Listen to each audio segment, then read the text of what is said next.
Hello বন্ধুরা, তোমরা সবাই কেমন আছো? আশা করি সবাই ভালোই আছো। আর এই কনকনে শীতে কেমন আছো সে তো বুঝতেই পারছি। তো দেখো, এই শীতের সবজি দিয়ে কিন্তু মাছ খেতে কার না ভালো লাগে। আর শীতের বিভিন্ন রকম সবজি তুমি যেমনভাবে রান্না করো না কেন, তার টেস্ট কিন্তু দারুণই হয়। তো আমিও দেখো হাতের কাছে কিছু সবজি পেয়ে গেলাম, আর চারাপোনা মাছও পেয়ে গেছি। তো চারাপোনা মাছ আর সবজি দিয়ে দুর্দান্ত একটা মজাদার রেসিপি আমি বানিয়েছি, আর এটা তোমাদের সঙ্গে শেয়ার করবো বলেই চলে এসেছি আজকের ভিডিও নিয়ে। মাছটাকে ভালো করে কেটে ধুয়ে পরিষ্কার করে ছোটো ছোটো করে পিস করে নিয়েছি।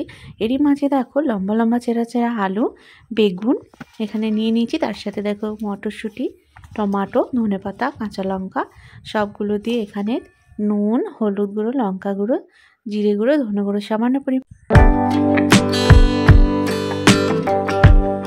দিয়ে একটু তেল দিয়ে ভালো করে হাতের সাহায্যে মেখে নিতে হবে। এবারে চারাপোনা মাছগুলো এর মধ্যে দিয়ে দেবো। আমার হাতের সাহায্যে ভালো করে এটা চটকাতে হবে, এবং এটা তেলও আমি অ্যাড করলাম। এটাতে চেষ্টা করবে সর্ষের তেল দেওয়া। এটা আমার কাছে সর্ষের তেল অ্যাভেলেবেল ছিল না, এখানে আমি রাইস ব্র্যান্ড তেল ইউজ করেছি। তো ভালো করে হাতের সাহায্যে বেশ কিছুক্ষণ ধরে এটাকে কিন্তু চটকে নিতে হবে। মনে রাখবে, এটা যত বেশি তুমি এভাবে চটকাবে মাখাবে তত কিন্তু এই রেসিপিটার টেস্ট বাড়বে, মানে এটা খেতেও দারুণ সুন্দর হবে। তো ভালো করে দেখো মাখানো হয়ে গেছে, কি দুর্দান্ত লুক দিয়েছে দেখো। এখনই কিন্তু জিভে জল আসছে।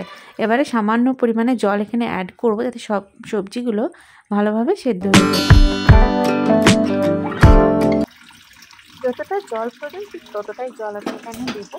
এবারে দেখো উনুন ধরিয়ে নিয়েছি, এর মধ্যে কড়াই বসিয়ে একটা ঢাকনা দিয়ে দিলাম। এটা কিছুক্ষণ বয়েল হচ্ছে, আমি ঢাকনা খুলে দেবো এবং দেখবো সব কিছু ভালোভাবে সেদ্ধ হয়েছে কিনা।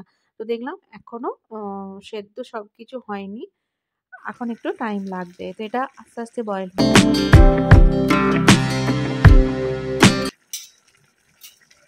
রান্নাটা খেতে দারুণ হবে। তো দেখো একেবারে জল শুকিয়ে গেছে, তোমরা দেখতেই পাচ্ছ। এবারে আলগা হাতে এটাকে নেড়ে দিতে হবে, যাতে মাছগুলো ভেঙে না যায়। মাছগুলো তো অবভিয়াসলি সেদ্ধ হয়ে গেছে, সবজিগুলোও তো সেদ্ধ হয়ে গেছে মোটামুটি, বাট আরও একটুখানি আমি সেদ্ধ করব, কারণ আমাকে সবজিগুলো একটু গলা গলা হলে আমার খেতে খুব ভালো লাগে, আর রেসিপিটার টেস্টও হয় বেশি। তো এটা আরও মিডিয়াম ফ্লেমে আরও কিছুক্ষণ আমি এটা বয়েল হতে দেবো। দেখো একেবারে কিন্তু সেদ্ধ হয়ে গেছে, তোমরা দেখতেই পাচ্ছ।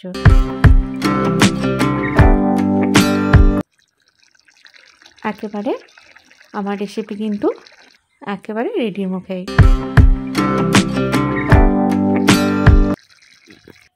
তো চলো তোমাদেরকে দেখিয়ে দিই, ঠিক এরকমই হবে। মানে এটা একেবারে ঝোল হবে না, আর একেবারে শুকনো হবে না, ঠিক এরকম মাখা মাখা হবে। এই যে আমি যেভাবে বানিয়েছি, তোমরা চাইলে আরও ড্রাই এবং আরও ঝোল করতে পারো। তো চলো রেসিপিটা গরম গরম ভাতের সঙ্গে সার্ভ করে নিই। ওহো, গরম গরম ধোয়া ওটা ভাত নিয়ে নিলাম। দেখতেই পাচ্ছ, তোমরা যতটা পরিমাণ ভাত খেতে ভালোবাসো ততটাই নেবে। আর এর সঙ্গে এই রেসিপিটা আমি নিয়ে নিলাম। এই যে গরম গরম ভাত আর গরম গরম এই রেসিপিটা খেতে যে অসাধারণ লাগবে। তো চলো আমি এবারে ট্রাই করব। যদি তোমাদের রেসিপিটা একটু ভালো লেগে থাকে অবশ্যই কিন্তু লাইক কমেন্ট করে এবং প্রচুর পরিমাণে শেয়ার করো। আর অবশ্যই ফার্স্ট টাইম আমার এই ভিডিও দেখলে চ্যানেলটি সাবস্ক্রাইব করে বেল আইকন প্রেস করে সঙ্গে থাকা অনুরোধ রইল। আর ফেসবুক থেকে দেখলে পেজটি ফলো করা অনুরোধ রইল। তো চলো আমি এবার কিন্তু ঝটপট গরম গরম এই মজাটা উপভোগ করি।